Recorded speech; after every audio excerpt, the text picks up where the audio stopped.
नमस्कार, जान्हवीज किचनमध्ये आपलं मनपूर्वक स्वागत। आज मी बनवणार आहे शरीरासाठी अत्यंत उपयुक्त असणारी आळूच्या पानाची देठाची भाजी। मी आळूचे देठ निवडून घेतलेत, मटकीची डाळ भिजवून घेतली ही।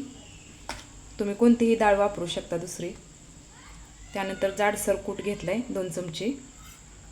फोडणीसाठी लसूण, कोथिंबीर, कढीपत्ता। फोडणीला सुरुवात करूया। या ठिकाणी मी 1 पळी तेल घेतले, गरम करायला ठेवले 1 पळी तेल। आता फोडणीला सुरुवात करूया।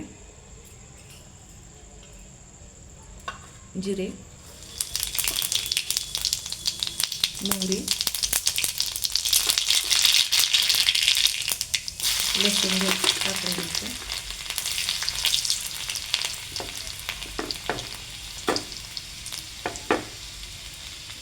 कढीपत्ता,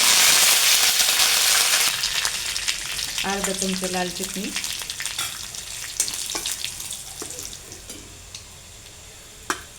आता आळू देठ टाकून घ्यायचे।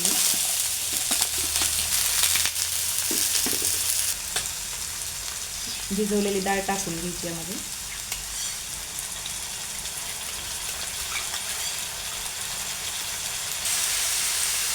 शेंगदाण्याचं कूट टाकून घ्यायचं। काळा मसाला अर्धा चमचा। तुम्ही जर आळूची पानं आणली आणि आळूवडी बनवली तर त्याचे देठ टाकून न देता त्याची भाजी बनवा, खूप छान भाजी लागते। तुम्ही भाकरी बरोबर खाऊ शकता, मस्त एकदम छान टेस्ट लागते त्याची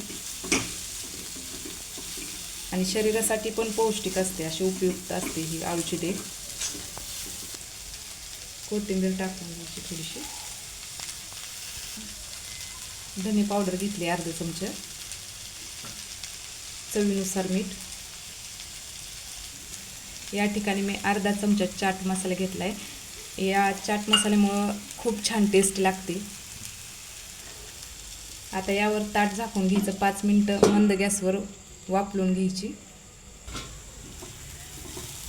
छान भाजी वाफलून झाली। आता आळूच्या देठाची भाजी तयार आहे।